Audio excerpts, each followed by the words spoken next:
Selamat pagi, Bapak Ibu Saudara sekalian yang kami kasih dalam Tuhan Yesus Kristus. Selamat berjumpa kembali dengan kami dari Restoration Christian Church di Los Angeles. Hari ini hari Minggu, tanggal 16 Februari tahun 2025. Saya akan membahas sebuah topik yang saya beri judul Obedience atau ketaatan, yang akan diambil dari kitab 1 Samuel pasal yang ke-15 ayat 22 dan 23. Saya Hari Lee, Gembala Sidang. Kita awali dengan doa. Tuhan, ini kebenaran firman-Mu yang akan kami bahas. Berikan kami hikmat marifat, kami dapat mengerti, dan bantu kami untuk menjadi pelaku yang aktif, sehingga kami diberdekakan saat kami melakukannya. Terpuji Engkau, bersyukur dalam nama Tuhan Yesus. Haleluya. Amin.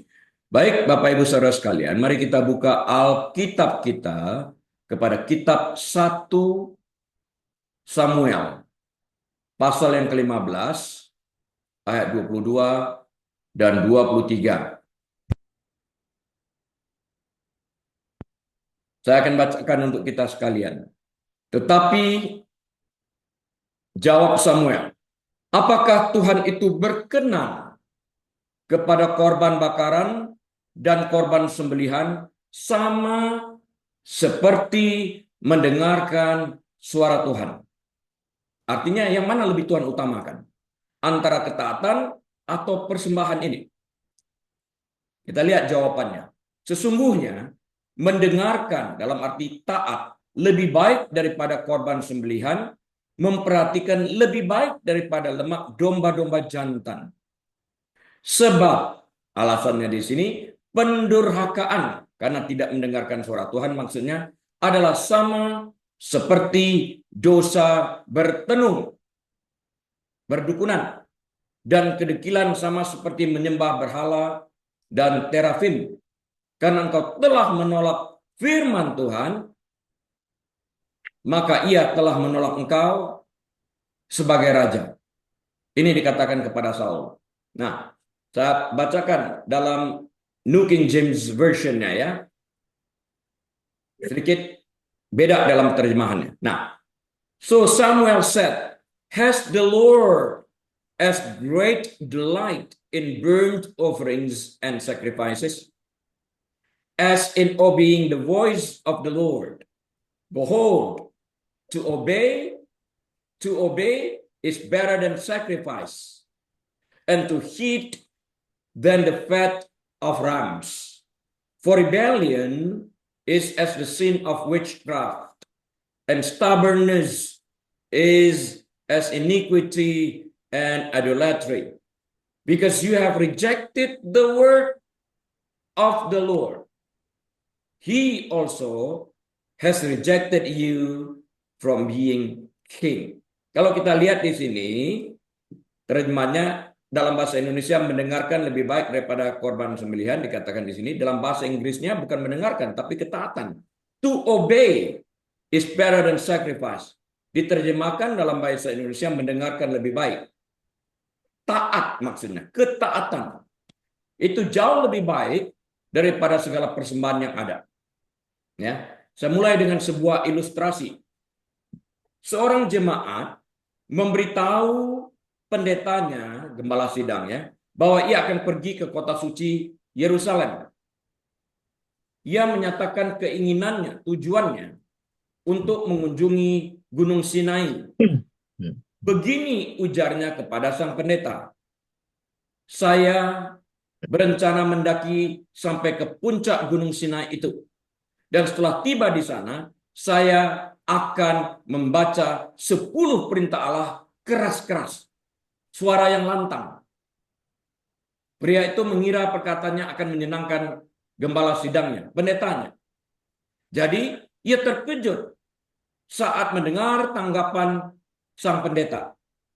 Tahukah Anda, kata pendeta itu, saya dapat memikirkan suatu ide yang jauh lebih baik daripada itu.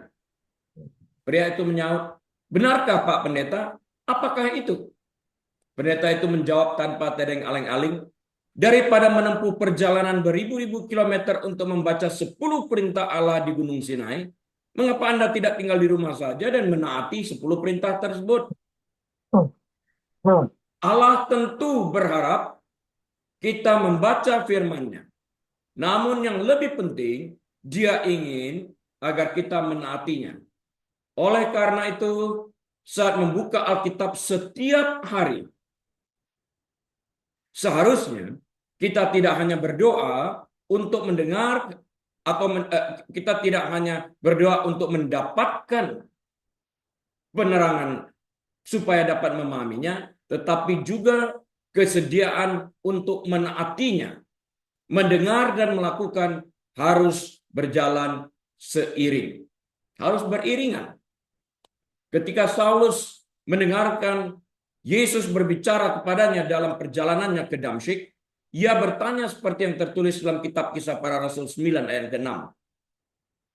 Versi New King James Version-nya berbunyi, Lord, what do you want me to do? Tuhan, apa yang kau kehendaki aku perbuat? Kisah Para Rasul 9 ayat 6. Sungguh pertanyaan bagus yang bisa kita ajukan setiap kali membaca Alkitab atau mendengarkannya dibacakan. Tuhan, apakah yang Engkau ingin kami lakukan saat kami mendengarkan firman ini? Mari kita menjadi pelaku firman Tuhan. Roh Allah memampukan kita untuk menaati firman Allah. Bagi yang belum mematikan mic-nya, tolong dimatikan ya. Thank you.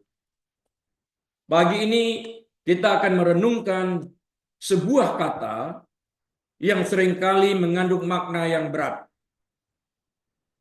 Obedience.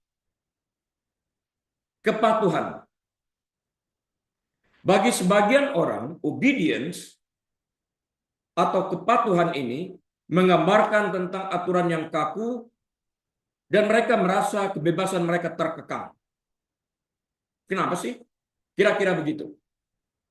Bagi yang lain, kepatuhan membisikkan tentang tugas dan kewajiban.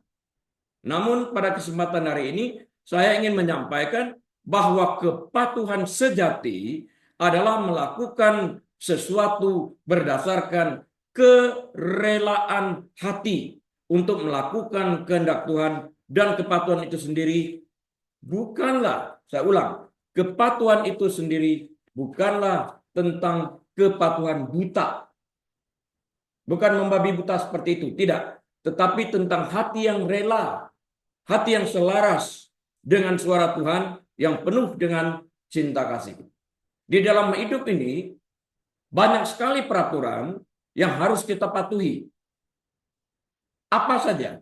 Orang belajar musik, dia harus mengerti, mematuhi aturan-aturan yang berlaku bagi musik itu sendiri. Orang nggak bisa kapan masuk, kapan keluarnya, demikian saja kan. Orang mesti mengerti juga dan mengikuti ketukan nada-nadanya juga. Berlalu lintas kita juga punya peraturan yang harus kita patuhi. Kalau lampu merah kita lewat, jalan terus. Orang yang memiliki lampu hijau tanpa mengerti, menabrak. Nggak bisa. Banyak sekali aturan-aturan di dalam kehidupan ini, baik yang hari ini kita hidupi di dunia maupun nanti. Banyak aturan yang harus dipatuhi. Nah, pikirkan tentang seorang musisi dan musiknya.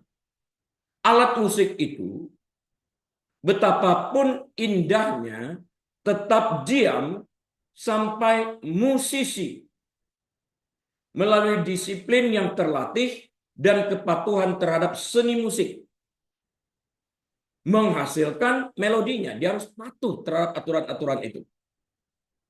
Musisi tidak diperbudak oleh alat musiknya, tetapi sebaliknya, melalui kepatuhan terhadap potensinya, membuka keindahan yang sebenarnya.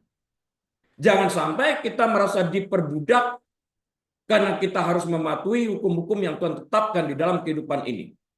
Tapi justru di dalam kepatuhan kita tersebut yang berasal daripada motivasi internal kita ini, segala gift yang Tuhan telah persiapkan di dalam kehidupan kita ini akan dapat bekerja dengan bebas. Sama dengan melodi musik yang jika dipetik berdasarkan aturan yang ada, akan menghasilkan nada yang indah. Seperti itu. Jadi kita harus berpikir dari sana juga. Nah, demikian pula kita adalah alat di tangan Tuhan. Kita diciptakan dengan keindahan dan potensi yang melekat. Dan melalui kepatuhan kita terhadap bimbingan kasih Tuhan, kita benar-benar menyadari tujuan Tuhan menciptakan kita, dan kepatuhan terhadap hal-hal yang kecil akan berkembang menjadi kepatuhan terhadap hal-hal yang besar. Tuhan sendiri yang berkata, jika engkau setia dalam perkara yang kecil, maka kepadamu akan diberikan perkara yang besar. Bayangin seorang surgeon, seorang ahli bedah, kalau dia tidak taat kepada tata cara bagaimana cara membedah orang, layer demi layer yang harus dilakukan, nggak bisa sekali tarik semuanya tembus ke dalam. Ini kan bisa rusak orang. Nggak ada yang mau pergi. Ya kan? Kita harus taat kepada setiap aturan di dalam kehidupan ini. Harus juga taat kepada aturan yang Tuhan telah berikan kepada kita. Nah, kita sebagai alat di tangan Tuhan. Telah saya katakan tadi, kita dapat berfungsi dengan baik saat kita mendalami aturan-aturan yang Tuhan tempatkan bagi kita sebagai alat. Ini bukan tentang mengikuti daftar aturan tentang apa yang dilakukan, tapi hal ini adalah tentang mendengarkan suara lembut dan tertib di dalam diri kita. Suatu suara yang membisikkan kebenaran, kasih sayang, dan belas kasihan. Tuhan berbisik kepada semua orang. Ya, Tuhan berbisik juga kepada Yunus. Sayangnya dia mengeraskan hatinya. Tuhan juga berbicara kepada Kain. Sayangnya dia juga mengeraskan hatinya. Suka-suka gua dong. Kan begitu. Nah, kita harus patuh kepada suara kecil itu yang berbisik di dalam hati kita. Saya pertama kali mendengarkan suara kecil itu saat saya kelas 6 SD. Ya tahu di Indonesia seperti bagaimana. Waktu saya dikejar-kejar, saya mendengar sebuah bisikan. Dua bisikan sebetulnya. Yang satu katakan belok ke kiri waktu saya bersepeda. Suara yang lain, jangan. Jalan terus. Di sana ada rumah tantemu. Waktu saya berjalan terus mengikuti suara yang kedua itu, dia mengatakan jangan terhadap suara yang pertama, jangan belok kiri. Akhirnya saya mengetahui orang yang mengejar-ngejar itu belok ke kiri. Kita tahu pada masa-masa demikian, berdasarkan ini, apa yang akan terjadi? Nah, pikirkan kisah Abraham. Tuhan memanggilnya untuk meninggalkan rumahnya, keluarganya, semua orang yang dikenalnya, dan melakukan perjalanan ke tanah yang tidak dikenal. Pikirkan tentang ketidakpastian, ketakutan, besarnya permintaan itu. Dia nggak tahu kemana dia harus pergi. Tuhan katakan, pergi dulu, tinggalkan dulu. Nanti aku beritahu kemana engkau harus pergi. Namun Abraham melalui iman dan kepatuhannya, walaupun pada waktu dia dipanggil itu belum orang percaya. Ya, Abraham melalui iman dan kepatuhannya menjawab panggilan itu. Dia tidak tahu rencana lengkapnya, tetapi dia percaya kepada orang yang memanggilnya. Dan melalui kepatuhannya, sebuah bangsa lahir. Warisan imannya yang terus menginspirasi kita sampai pada hari ini. Kita tahu Alkitab menyebutkan bahwa Abraham itu adalah bapa dari kaum beriman, orang beriman. Itu Abraham yang memiliki iman seperti itu. Karena iman ia percaya. Dan itu diperhitungkan sebagai kebenaran bagi Abraham.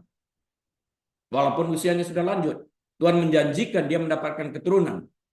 Pada waktu Sarah sudah mati haid, yang secara kedokteran sekalipun, dari sisi manusia orang sudah mati haid, tidak mungkin menghasilkan keturunan. Tapi Tuhan berkata, adakah sesuatu yang terlalu sulit bagi Tuhan? Itu yang menentukan, dan dia percaya terhadap apa yang diperkatakan ini. Dan itu diperhitungkan sebagai kebenaran, dan kita lihat buahnya. Jadi yang menghasilkan keturunan itu adalah iman ini sendiri yang percaya kepada janji Tuhan. Jangan sampai kita melawan terhadap apa yang Tuhan sampaikan kepada kita. Harganya itu mahal. Seringkali kita lupa pada waktu kita mengeraskan hati kita dan melawan, sesuatu terjadi dan kita bertanya, Tuhan, di mana Engkau? Tuhan, mengapa ini terjadi pada diriku? Kita cuma ingat hari ini kesusahan itu. Kita lupa apa yang kita kerjakan di masa yang lampau. Sekarang, mari kita jujur. Kepatuhan tidak selalu mudah. Enggak selalu mudah.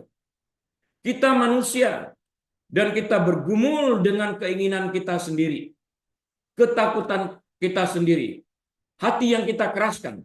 Kita mungkin mendengar panggilan untuk mengampuni, tetapi kita berpegang teguh pada kebencian. Ampuni, nggak mau. Kita mungkin merasakan dorongan untuk melayani, tetapi kenyamanan kita membisikkan kita untuk tetap bertahan dan tidak melangkah maju untuk menjawab panggilan pelayanan tersebut. Ya nggak usah lah. Yang penting kita sudah daftar absensi untuk hadir di gereja. Kita mengeraskan hati kita. Yunus demikian juga dipanggil untuk menyampaikan kabar pertobatan. Dia menolak. Kita mungkin tahu jalan yang benar. Tetapi keinginan kita sendiri menarik kita ke arah yang lain. Kita mengeraskan hati kita untuk melakukan sesuatu yang lain. Seperti Firaun. Perjuangan ini nyata. Dan itu adalah bagian dari perjalanan kita. Jangan sampai kita memenangkan daging dengan menolak perintah Tuhan. Ini bahaya. Karena suatu saat jika sesuatu terjadi, kita bertanya, Tuhan, kenapa ini terjadi? Aku selalu melakukan apa yang kau perintahkan. Really? Kita lupa saat kita melawan. Namun di saat-saat sulit inilah hakikat sejati kepatuhan kita terungkap. Di saat kita sulit, masih maukah kita tetap taat kepada Tuhan sekalipun kita belum mengerti rencananya?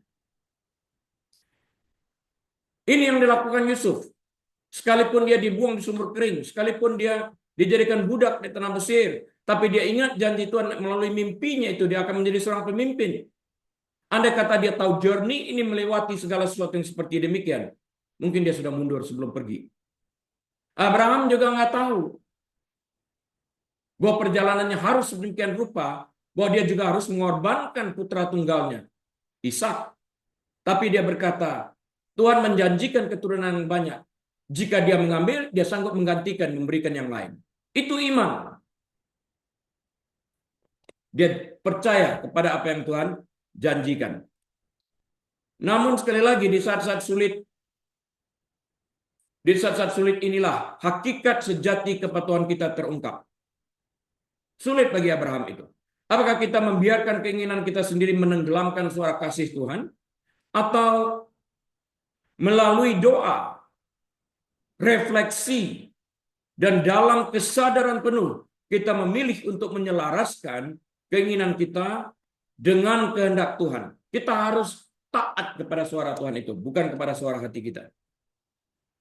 Kepatuhan sejati adalah pilihan yang harus mutlak kita ambil kapan? Setiap hari dalam kehidupan sehari-hari ini. Kepatuhan sejati bukanlah tindakan tunggal, bukan sekali, melainkan serangkaian keputusan kecil untuk mendengarkan, mempercayai, dan melakukannya setiap hari. Kepatuhan sejati adalah memilih kebaikan daripada kemarahan. Banyak kali kita memenangkan daging, emosi itu meluap. Waktu kita mendengarkan suara Tuhan untuk bersabar, kita nggak lakukan itu. Kemurahan hati daripada keserakahan. Beri bantuan, kita menahan bantuan yang dapat kita berikan kepada orang. Belas kasih daripada menghakimi. Mengapa nggak mengampuni? Mengapa harus menghakimi? Ini setiap hari terjadi di dalam kehidupan kita. Orang nyalip kita di jalanan, kita marah, kita mau coba balas. Keuntungannya apa sebetulnya? Kepatuhan sejati adalah sebuah perjuangan. Meskipun perjuangan kita tidak sempurna, tetapi perjuangan itu harus tulus untuk menjalani hidup yang mencerminkan kasih yang telah diberikan dengan cuma-cuma kepada kita. Taat, tadi dikatakan jauh lebih baik daripada membawa persembahan. Kita nggak taat, Tuhan, aku membawa persembahan puji-pujian kepadamu. Tujuannya apa? Taat aja. Itu jauh lebih penting. Itu perkataan dari 1 Samuel 15 tadi. Saat kita taat, persembahan yang kita bawa itu sekarang berdasarkan ketaatan. Berasal dari hati nurani yang tulus. Bukan karena keterpaksaan, bukan karena sekedar melakukan. Nggak ada genuine-nya itu. Nggak genuine banget kita di dalam hal ini. Penting kita periksa hati itu terhadap ketulusan untuk melakukan apa yang diperintahkan ini. Dan apa pahala untuk ketaatan semacam ini? Pahala sejati bukanlah kekayaan atau penghargaan duniawi agar dilihat orang. Bukan seperti itu. Pahala sejati adalah hubungan yang lebih dalam dengan Tuhan. Karena ketaatan untuk melakukan apa yang disabdakannya, yang difirmankannya, yang diperintahkannya kepada kita. Rasa damai yang kita miliki yang melampaui segala pemahaman. Dan sukacita karena mengetahui bahwa kita menjalani hidup yang menyenangkan Tuhan. Itu penting banget. Kepatuhan sejati adalah sukacita karena menemukan tujuan sejati kita itu di dalam nilai yang kita lihat terhadap panggilan Tuhan, di dalam nilai yang kita lihat terhadap apa yang difirmankannya kepada kita. Nilai di dalam ketaatan itu sendiri yang menghasilkan damai yang tidak dapat dimengerti oleh akal budi manusia itu sendiri. Karena membuka potensi yang ada dalam diri kita masing-masing melalui ketaatan. Ketaatan inilah yang membuka, saya ulang, ketaatan inilah yang membuka potensi yang Tuhan telah tempatkan di dalam kehidupan kita pribadi lepas pribadi. Dan kita harus melihat potensi tersebut. Kita harus melihat nilai yang Tuhan tempatkan di dalam tujuan penciptaan itu sendiri. Tidak ada sesuatu pun yang Tuhan ciptakan tanpa tujuan. Matahari Tuhan ciptakan ada tujuannya. Laut Tuhan ciptakan ada tujuannya. Manusia diciptakan ada tujuannya. Sekarang kita mau melekat atau tidak kepada tujuan itu, taat atau tidak, agar kita sampai kepada tujuan yang Tuhan tetapkan ini. Lucifer misalnya, memberontak, tidak mau lagi taat kepada Tuhan, sujud menyembah. Dia ingin menyamakan dirinya kepada Tuhan dengan memberontak. Dosa yang sama ini yang diajukannya, diturunkannya kepada manusia pertama Adam dan Hawa. Untuk memberontak. Untuk menyamakan diri dengan Tuhan. Engkau akan sama seperti Tuhan. Mereka juga demikian kan dalam Yesaya 14. Aku akan mendirikan tahtaku menyamai yang maha tinggi. Ini yang harus ditolak. Karena kita mengatakan dengan jelas, barang siapa yang meninggikan dirinya, pasti direndahkan. Saul kita lihat. Masih banyak yang lain. Dalam Alkitab 1 Samuel 15 ayat 22 menjelaskan bahwa menaati Tuhan lebih baik daripada mempersembahkan korban. To obey is better than sacrifice. Samuel mengatakan ini kepada siapa? Kepada Raja Saul. Setelah Saul memberontak dengan tidak menaati firman Tuhan. Dan itu pun bohong masih. Konteksnya apa? Saya berbicara tentang konteks saat ini ya. Dalam 1 Samuel 15, Tuhan memberitahu Samuel untuk memberi Saul misinya apa? Untuk menghancurkan orang Amalek dan seluruh kawanan hewannya ya. Saul dan pasukannya mengalahkan orang Amalek, tetapi mereka menyelamatkan, membiarkan hidup raja dan hewan-hewan terbaik. Nah, di dalam hal ini Saul keluar daripada konteks perintah dalam pelaksanaannya. Hancurkan itu, tumpas itu. Dia biarkan hidup raja Amalek ini. Ini kan keluar daripada konteks perintah. Karena itu kita harus selalu ingat pengajaran akan 3C itu diam di dalam konteks yang ada. Selalu menganalisis apa yang kita lihat, apa yang kita dengar, dan apa yang kita baca. Analisis itu Tuhan memerintahkan hancurkan, tumpas. Dia keluar daripada konteks membiarkan hidup. Ya. Konteksnya hancurkan, keluar konteksnya mereka selamatkan. Nah, Samuel menghadapi Saul dengan mengatakan kepadanya bahwa Tuhan telah menolaknya sebagai raja karena dia memberontak, melawan terhadap perintah Tuhan. Itu konsekuensi yang harus ditanggungnya. Sah-sah aja kamu boleh memilih apa saja yang ingin kau lakukan, tetapi engkau tidak bebas daripada konsekuensi terhadap pilihanmu. Kalau engkau memilih taat, konsekuensimu yang positif, yang baik, yang menguntungkan engkau, berkat datang. Tapi engkau melawan perintah tersebut, konsekuensinya negatif. Kita yang menentukan ini, taat atau tidak taat. Saul membuat alasan. Ini alasannya, lihatnya, dia defensif. Daripada mengakui kesalahannya dan bertobat, dia defensif, membenarkan dirinya. Kalau orang yang defensif, dengarkan saya baik-baik, orang yang defensif mengatakan kepada Tuhan, you are wrong in your judgment. Kamu salah dalam hal penghakimanmu. Aku yang benar, itu defensif. Kita harus mengakui kesalahan itu sebagai kesalahan kita agar kita dapat membuat perubahan. Selama kita tidak mengakuinya, kita tidak akan membuat perubahan itu dan we are doomed to repeat the same mistakes again and again. When are we going to stop it? Saul membuat alasan dan mengklaim, ini klaimnya dia, bahwa dia bermaksud untuk mengorbankan hewan-hewan terbaik kepada Tuhan. Pada dasarnya, sekalipun hewan-hewan ini adalah hewan terbaik dari kelompoknya, ingat ini perintah Tuhan, namun semua hewan ini, betapapun baiknya, dikhususkan untuk dimusnahkan. Dengan kata lain, semua hewan-hewan ini berada di bawah kutuk, karena mereka semua termasuk kategori barang tumpas. Ini konteksnya. Pahami ini waktu kita membaca Alkitab. Khususkan itu untuk dimusnahkan. Khususkan itu untuk ditumpas. Aku berikan kepada Tuhan sebagai persembahan. Apa yang kau berikan yang terbaik? Kan? Oh enggak. Sesuatu yang telah dikhususkan untuk ditumpas. Di bawah kutuk. Mengapa kita harus memberikan yang jelek kepada Tuhan? Sekalipun mata kita mungkin melihatnya baik. Ini tipu muslihat. Enggak benar melakukan hal yang seperti ini. Tuhan tidak dapat diolok-olok. Dengan demikian, sekalipun hewan-hewan ini adalah terbaik dari kelompoknya, namun mereka berada di bawah kutuk karena dikhususkan untuk apa? Dimusnahkan. Dikhususkan untuk apa? Ditumpas. Sehingga jika dipersembahkan kepada Tuhan, maka orang yang mempersembahkannya akan mempersembahkan sebuah kenajisan, sesuatu kenajisan kepada Tuhan, dan karena itu berdosa kepadanya. Ingat tentang kekalahan orang Israel di Ai karena akan menyimpan di bawah tendanya, di dalam tanah, barang-barang yang dikhususkan untuk dimusnahkan. Dia simpan. Karena dia mengingini, matanya melihat barang emas perak yang bagus itu. Aku mengingininya, katanya. Akibatnya orang Israel kalah melawan orang Ai yang sedikit jumlahnya ini.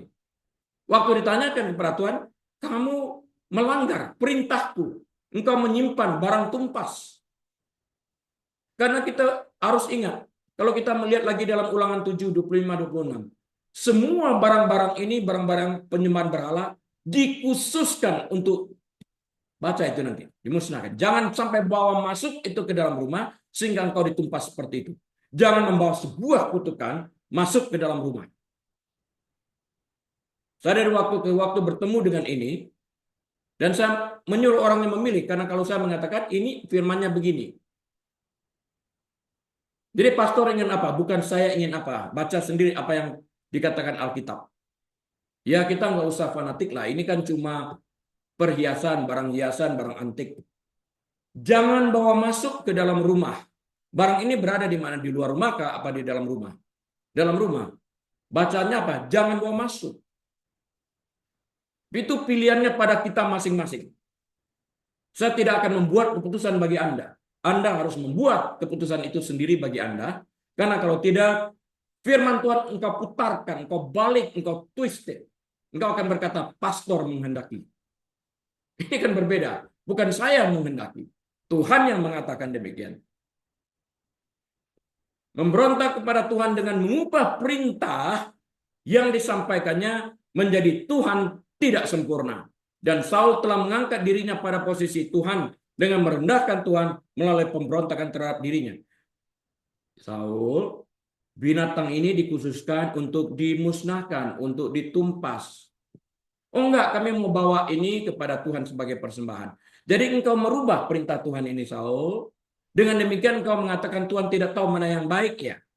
Engkau ingin menaikkan dirimu lebih daripada Tuhan, tahu yang lebih baik ya. Kan itu konteksnya.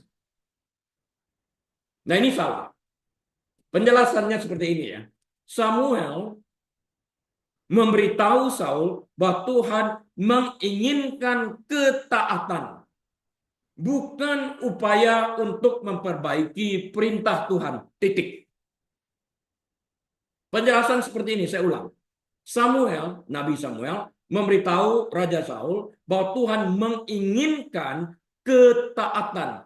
Bukan upaya untuk memperbaiki perintah Tuhan. Ya Tuhan mengertilah, Mas. Jangan gitulah, Pastor. Tuhan ngertilah. Pastor nggak ngerti ya, saya lagi susah. Membenarkan diri lagi nih. Sulit sekali kadang-kadang menjadi pendeta untuk menjelaskan ini. Samuel mengatakan dalam 1 Samuel 15 ayat 23, pendurhakaan, dengarkan sebaik-baik, pendurhakaan dalam bahasa Indonesianya, rebellion dalam bahasa Inggris, adalah sama seperti dosa bertenung, witchcraft.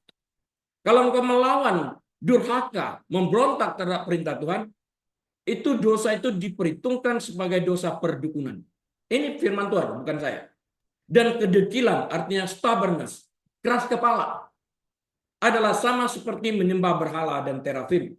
And stubbornness is as iniquity. Iniquity itu kejahatan. And idolatry, penyembahan berhala.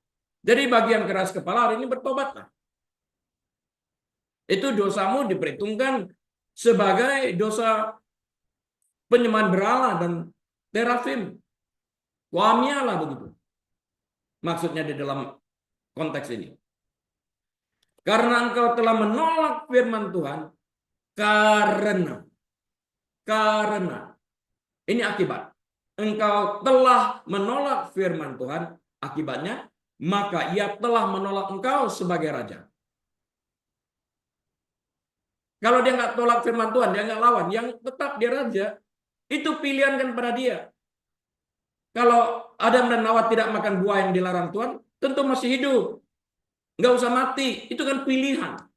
Konsekuensinya, turunan Adam dan Hawa sampai hari ini kita semua mati.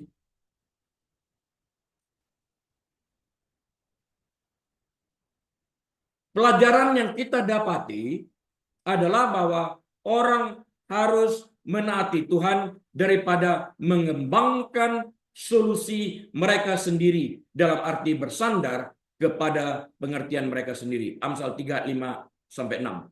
Do not lean unto your own understanding. Kalau Tuhan memberi sebuah perintah, ini mengapa dari kitab Maliaki yang terakhir sampai munculnya Yohanes Pembaptis berlangsung 400 silent years, 400 tahun kediaman Tuhan. Tuhan tidak berbicara, Tuhan mendiamkan selama 400 tahun antara Nabi Maliaki sampai munculnya Yohanes Pembaptis yang memanggil kembali manusia untuk bertobat. Tuhan berbicaralah, Tuhan berbicara, nggak dilakukan. Berbicara lagi Tuhan katakan, nggak dilakukan. Nah kadang-kadang kita melihat perintah Tuhan itu sudah tertulis di dalam Alkitab. Mungkin Tuhan akan berbicara yang lain. Lihat Nabi Bileam, jangan pergi. Nih ada duit nih, ayo datang yuk. Dipanggil sama Balak. Pergi dia. Pada perintah itu jelas. Kain jangan ikuti hawa nafsumu. Kerjain juga.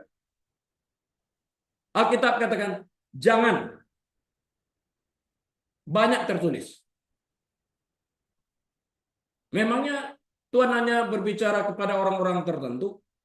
Kepada saya kan juga, tapi ini Tuhan sudah selesai berbicara, tidak diulang lagi. Di dalam Alkitab sudah ada. Itu final. Nggak akan ada yang lain. Jangan. Seperti jangan mencuri.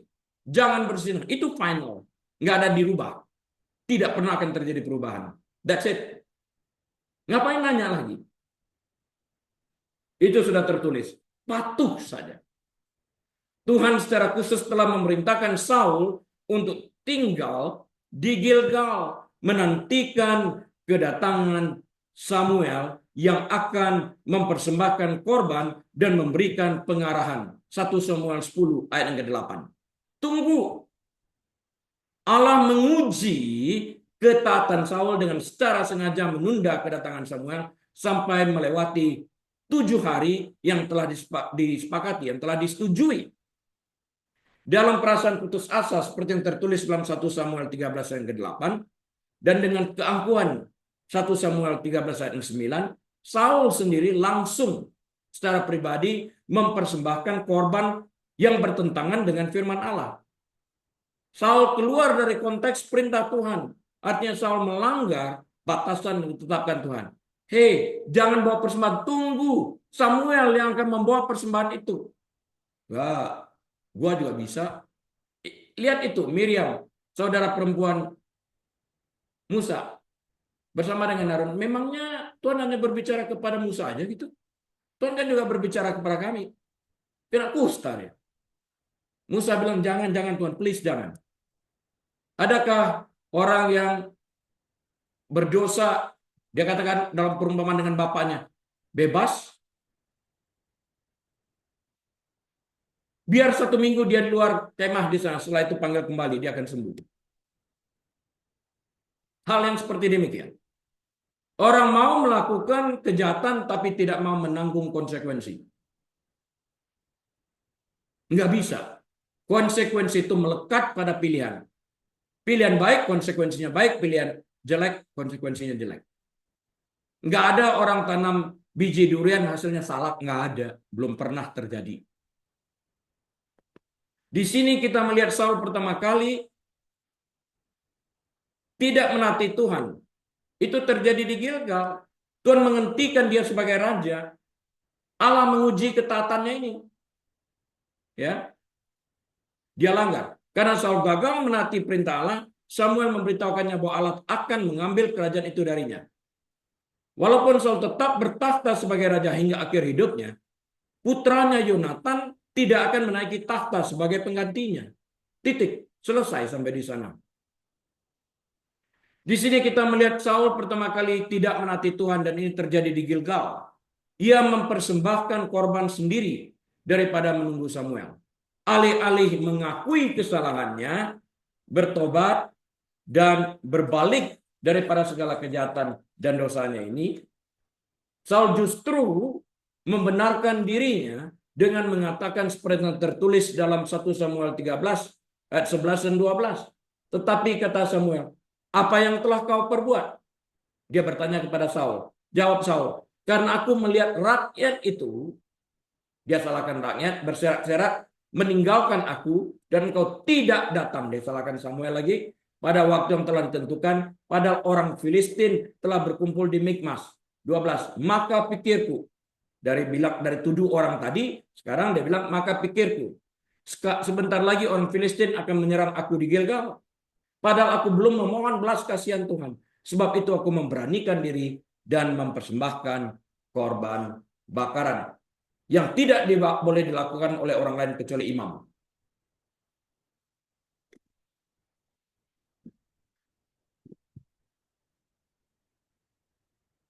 Dalam perjanjian lama, Bapak Ibu Saudara sekalian, hanya imam yang diperkenankan untuk mempersembahkan korban bakaran. Saul bukan imam. Ia adalah seorang raja. Karena itu ia berdosa dengan melanggar kekudusan seperti yang ditetapkan Tuhan. Musa juga kali keduanya dikatakan berbicara dengan batu karang. Benar, pada kali pertama Tuhan mengatakan pukul batu karang. Tapi pada perintah kedua berbicara dengan batu karang. Musa pukul. Dia melanggar kekudusan Tuhan. Dia nggak bisa masuk ke tanah perjanjian. Ya, di sini Saul selesai sudah. Saul bukan imam, tapi dia membawa persembahan korban bakaran yang bukan haknya, tapi hak Samuel. Jadi dia melanggar kekudusan seperti yang ditetapkan Tuhan. Dalam perjanjian lama yang memegang jabatan sebagai imam dan raja adalah Melkisedek. Kejadian 14, 18 sampai 20. Imam dan raja. Dan selain Melkisedek, Yesus Kristus juga adalah imam dan raja. Dia raja segala raja. Ya. Dalam perjanjian baru, semua orang percaya, jadi termasuk kita yang hidup pada hari ini, yang percaya kepada Yesus, yaitu orang-orang yang telah keluar dari kegelapan dan dipindahkan ke dalam kerajaan terangnya yang ajaib adalah bangsa yang terpilih, imamat yang rajani, bangsa yang kudus, umat kepunyaan Allah sendiri. Itu kata-kata Alkitab. Nah, alih-alih mengakui kesalahan dan kejahatannya, Saul membenarkan dirinya. Implikasinya adalah bahwa ia percaya bahwa ia melakukan hal yang baik. Oleh karena itu, pilihannya adalah baik menurut pikirannya. Namun Saul tidak taat. Itu dosa. Ia mempersembahkan korban alih-alih menaati perintah Tuhan untuk menunggu sampai Samuel datang. Lihat Abraham dan Sarai. Kamu akan memiliki keturunan. Dipanggilnya Hagar. Budaknya. Dijadikan istri Abraham. Lahirlah Ishmael. Dan kemudian Abraham mencoba melencengkan janji Tuhan. Tuhan menjanjikan melalui Ishak. Itu yang mendapatkan janji keturunan yang berkati oleh Tuhan. But Lord, remember Ishmael. Tuhan ingat Ismail. Gak usah Ishak deh. Nope. Janjinya kepada Ishak. Gak bisa diganti. Itu kesalahan yang kau lakukan. Dan itu selamanya. Sampai hari ini kita lihat konsekuensi daripada kejahatan ini, apa yang dilakukan Ismail dan keturunannya kepada garis keturunan Ishak ini. Kini Saul mengulangi kesalahannya sekali lagi. Alasannya untuk membiarkan hewan-hewan terbaik orang Amalek tetap hidup. 1 Samuel 15 ayat ketiga adalah bahwa Saul berencana atas desakan orang-orang untuk membawa semua hewan-hewan tersebut yang oleh Tuhan diperintahkan untuk ditumpas, yang diperintahkan oleh Tuhan untuk dimusnahkan, kembali ke Gilgal untuk dikorbankan sebagai persembahan besar bagi Tuhan. Bawa aja ini kembali ke Gilgal. Tidak dijelaskan apakah Saul benar-benar merencanakan untuk mempersembahkan hewan-hewan yang dikhususkan untuk dimusnahkan itu kepada Tuhan, atau ini hanya sekedar alasannya sebagai defense-nya. Namun pada saat itu Saul tampaknya menunjukkan bahwa ia pikir Tuhan akan senang dengan persembahan seperti itu. Saul menyiratkan bahwa Tuhan lebih menyukai pilihan Saul daripada perintah semula untuk memusnahkan semua hewan-hewan tersebut. Dia pikir what a waste barangkali. Yang harus kita ingat adalah bahwa Tuhan bukanlah manusia. Bahwa Tuhan bukanlah manusia yang akan merubah perintah yang telah disampaikannya. Satu kali Tuhan membuat 10 perintah Allah, sampai hari ini masih ada. Tidak dirubah. Tidak boleh dirubah. Pelajaran yang dapat kita tarik dari kasus ini apa?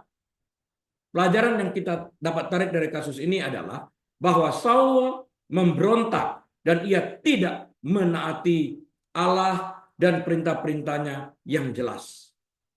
Karena dia tidak mengabdi atau tidak tunduk kepada kehendak Allah dengan sepenuh hati.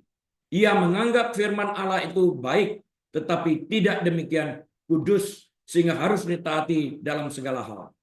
Penolakan firman Tuhan olehnya menjadi lebih berarti lagi karena sebelumnya Saul telah ditegur sebab ketidaktaatannya.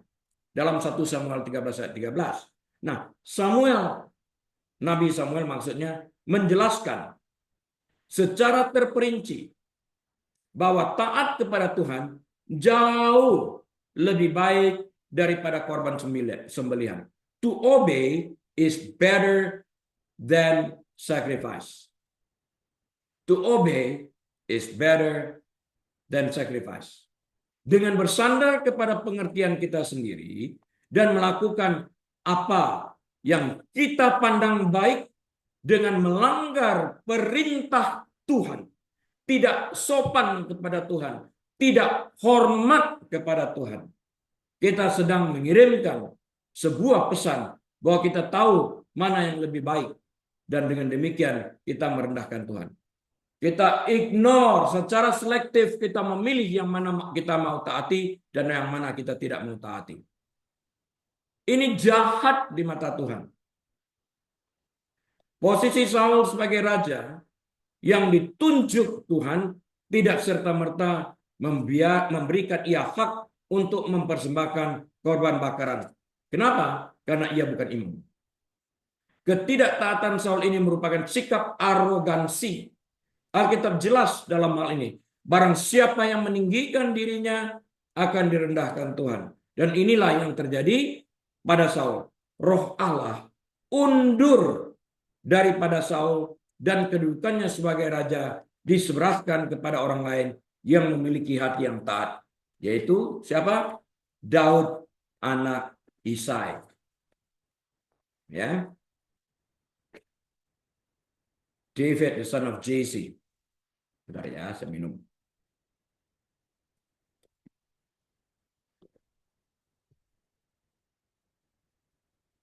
Kita melihat banyak orang-orang religius melakukan hal yang sama di setiap generasi, termasuk generasi kita yang hidup pada hari ini. Ada kecenderungan manusia, ini kecenderungan alami, untuk menuruti ketidaktaatan dan pemberontakan dengan percaya bahwa Tuhan lebih peduli pada ritual dan tindakan simbolis. Ini adalah sebuah pendapat yang keliru.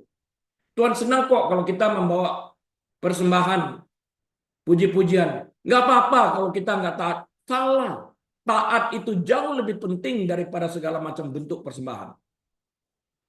Telah dikatakan tadi di dalam 1 Samuel 15 tadi kan. Baca itu berulang kali sampai masuk ke dalam alam pikiran kita. Tuhan mengertilah. Of course Tuhan mengerti. Tapi apakah kamu mengerti? Kamu siap menanggung konsekuensi dari perbuatanmu sendiri. Pepatah Indonesia mengatakan apa? Tangan mencincang, bahu memikul. Nggak bisa tangan mencincang, bahu orang lain memikul, nggak ada. Lihat aja waktu kita overspeeding, yang diberikan tiket kepada passenger atau kepada supir. Supirnya lah, nggak ada yang lain. Siapa yang melakukannya, dia bertanggung jawab. Ini kecenderungan ini alami. Begitu diperintahkan, nalurinya berontak. Kok berat amat sih? Sampai hari ini masih terjadi dan saya lihat terus. Walaupun disepakati dari awal. Saya kasih contoh. Kalau konseling dengan saya, Anda harus tulis jurnal, Anda harus tulis summary. Kok kasih kami beban sih? Setelah lewat 2-3 kali terlalu beban, ini nggak mau. Ya nggak usah lanjutin, kan gitu, gampang. Harus mengerti ini. Apa yang kita janjikan, kita kerjakan. Ini adalah tema yang berulang dalam Alkitab. Yesaya 1 ayat 11 sampai 20 dan Amos 5 ayat 21 sampai 27 menjelaskan dengan jelas bahwa pengorbanan dapat menjadi hal yang menjijikkan bagi Tuhan jika tidak disertai dengan hati yang taat. Enggak bisa. Yesus berkata kepada orang Farisi dalam Matius 23:23, celakalah kamu, hai ahli-ahli Taurat dan orang-orang Farisi, hai kamu orang-orang munafik, sebab persepuluhan dan selasi, adas, manis, dan jintan kamu bayar. Tetapi yang terpenting dalam hukum Taurat kamu abaikan, yaitu keadilan dan belas kasihan dan kesetiaan. Yang satu harus dilakukan dan yang lain jangan diabaikan. Nggak boleh. Dan Amsal 21 ayat 3 berkata, melakukan kebenaran dan keadilan lebih dikenan Tuhan daripada korban. Titik. Itu penting. Dalam Mazmur Daud yang mengakui dosanya dengan Batsheba, Daud mengatakan sebagai berikut. Ia menulis ya, di dalam Mazmur 51 ayat 16 dan 17. Ini Daud setelah dia berdosa dan melakukan perzinahan dengan Batsheba. Sebab engkau tidak berkenan kepada korban sembelihan. Ini perkataan Samuel ya. Sekiranya ku persembahkan korban bakaran, engkau tidak menyukainya. Korban sembelihan kepada Allah ialah jiwa yang hancur, hati patah dan remuk. Tidak kau pandang hina ya Allah. Dia mengatakan lebih baik mengakui kesalahan itu, dosa itu, bertobat dan berbalik daripada segala kejahatan, daripada segala persembahan yang ingin kita tawarkan kepada Tuhan. Dia katakan, engkau tidak berkenan. Lebih baik hati yang hancur penuh dengan sifat penyesalan dan bertobat dan keluar daripada jalan yang jahat ini. Kalau kita disadarkan kepada sesuatu yang jahat di dalam kehidupan kita dan melanggar aturan, keluar dari sana. Bagaimana engkau mau meminta Tuhan berkati, Tuhan lindungi, tapi engkau melakukan ini? Sulit kan? Pikiran kita mungkin menolak untuk mengakui itu. Pikiran kita mungkin menolak untuk percaya. Kita berdoa meminta Tuhan melindungi, kita melanggar. It doesn't work that way. Daripada mempersembahkan korban untuk mencoba mendapatkan perkenanan Allah, kita seharusnya datang dengan rendah hati di hadapannya. Ini yang menyebabkan Allah dilembutkan hatinya. Dalam perjanjian lama, membawa persembahan korban merupakan bagian dari menunjukkan iman seseorang kepada Tuhan yang dapat berfungsi untuk menutup dosanya buat sementara waktu. Hanya sementara waktu dalam perjanjian lama. Berbagailah orang yang dosa-dosanya ditutup, nggak dihapuskan. Dalam perjanjian baru, dosa kita dihapuskan karena darah Tuhan Yesus jauh lebih berkuasa daripada darah binatang. Nah, namun persembahan yang dibawa ke hadirat Tuhan tidak berarti apa-apa jika hatinya jauh dari Tuhan. Kita boleh membawa persembahan apapun juga. Tapi jika hati kita jauh dari Tuhan, percuma. Tuhan katakan bangsa ini datang mendekat kepadaku dengan bibirnya, padahal hati mereka jauh daripadaku. Yang Tuhan kendaki adalah hati yang hancur ini tadi. Itu jauh lebih berarti dan lebih berkenan ke hadapan Tuhan daripada segala persembahan yang kita bawa. Persembahan korban harus dibawa dengan sikap hati yang benar. Tinggalkan semuanya dulu, berdamai dulu, baru datang kepada Tuhan. Persembahan tidak dimaksudkan sebagai suap, bribery, untuk mendapatkan apa yang diinginkan. Tuhan tidak pernah dapat disombong. Berkat yang paling baik itu adalah berkat perkenaan. Perkenanan maksud saya. Berkat perkenanan. Jika Tuhan berkenan kepada kita, favor-nya turun atas kita. Yesus telah memberikan pengorbanan tertinggi. Ia telah mempersembahkan tubuhnya sebagai persembahan yang hidup, kudus, dan yang berkenan kepada Allah Bapa. Alkitab telah menjelaskan kepada kita secara terperinci bahwa Yesus mati untuk membayar upah dosa kita yang percaya kepadanya. Dosa dan kejahatan kita diperhitungkan kepadanya dan kebenaran Yesus diperhitungkan kepada kita. Win-win solution. Kita dipanggil untuk secara aktif menaati Tuhan. Filipi 2 ayat 12 dan 13. Roma 12 ayat yang pertama mengatakan bahwa kita harus mempersembahkan tubuh kita sebagai persembahan yang hidup, yang kudus, dan yang berkenan kepada Allah. Itu adalah ibadah kita yang sejati. Kegiatan keagamaan tidak pernah dapat menggantikan ketaatan kita kepada Tuhan. Yohanes pasal 15 ayat 1-11. Sebaliknya, perbuatan baik kita mengalir dari hubungan yang benar dengan Tuhan. Hubungan yang benar dengan Tuhan akan menghasilkan perbuatan baik. Ini byproduct. Itu Efesus 2 ayat 1-10.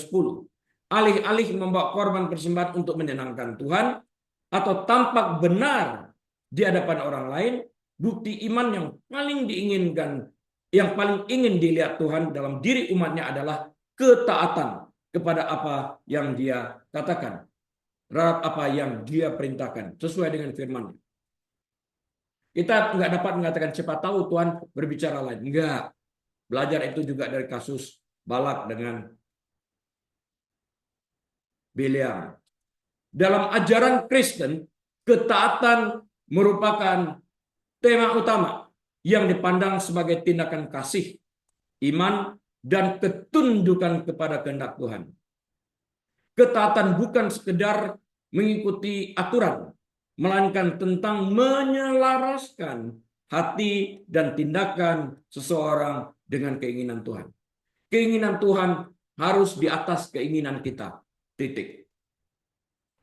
Aspek-aspek utama, perhatikan. Aspek-aspek utama ketaatan dalam ajaran kekristenan itu melingkupi Apa aspek-aspeknya? Pertama, kasih kepada Tuhan. Itu sebagai aspek pertama, sebagai bukti ketaatan kita kepada Tuhan. Kasih kepada Tuhan. Kalau kita nggak mengasihi, nggak mungkin kita taat. Ketaatan dipandang sebagai respons alami terhadap kasih seseorang kepada Tuhan. Ketaatan merupakan cara untuk menunjukkan rasa syukur dan penghargaan atas kasih dan pengorbanannya kepada umatnya. Dia mati untuk menggantikan kita. Aspek yang kedua itu adalah ketundukan kepada otoritas Tuhan. Mengakui Tuhan sebagai otoritas tertinggi dan menyerahkan keinginan diri sendiri kepadanya merupakan aspek mendasar dari ketaatan. Yang ketiga, iman dan kepercayaan. Ketaatan menunjukkan iman kepada hikmat Tuhan dan kepercayaan bahwa perintah-perintahnya pada akhirnya adalah untuk kebaikan kita. Meskipun perintah-perintah itu tidak selalu masuk akal bagi kita. Mengikuti teladan Yesus yang keempat. Yesus sendiri adalah contoh utama ketaatan. Bahkan taat sampai mati di kayu salib. Orang Kristen berusaha untuk mengikuti teladannya dalam kehidupan mereka hari lepas hari. Menjalani kehidupan yang menyenangkan Tuhan. Kepatuhan dipandang sebagai cara menjalani hidup yang menyenangkan Tuhan dan mendatangkan kemuliaan bagi namanya. Nah, contoh praktis kepatuhan itu apa? Contoh praktis kepatuhan itu apa sih? Contoh praktisnya adalah mengikuti perintah Tuhan. Ini termasuk mematuhi prinsip dan pedoman moral yang ditemukan dalam Alkitab. Berdoa dan mencari bimbingan Tuhan. Berkomunikasi dengan Tuhan melalui doa dan mencari bimbingannya dalam semua aspek kehidupan adalah bagian penting dari kepatuhan. Melayani orang lain. Ya, contoh praktisnya itu. Menunjukkan kasih dan belas kasihan kepada orang lain dan melayani mereka seperti yang Kristus lakukan bagi kita adalah ungkapan praktis kepatuhan. Membagikan Injil, memberitakan kabar baik, membagikan pesan Yesus Kristus kepada orang lain dipandang sebagai tindakan kepatuhan terhadap amanat agung. Beritakanlah Injil kepada semua makhluk. Tantangan dan pahala kepatuhan itu apa? Tantangannya apa? Dan pahalanya apa? Nah, mengatasi godaan itu kan sebuah tantangan. Orang Kristen percaya bahwa mereka berada dalam pertempuran rohani yang terus-menerus melawan godaan dan dosa yang dapat membuat kepatuhan menjadi tantangan.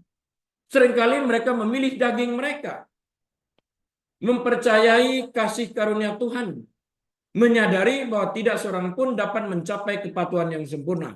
Oleh karena itu kita perlu mengandalkan kasih karunia dan pengampunan Tuhan yang merupakan faktor penting. Mengalami berkat Tuhan, itu pahalanya. Umat Kristen percaya bahwa ketaatan mendatangkan berkat baik dalam kehidupan ini maupun kehidupan kekal.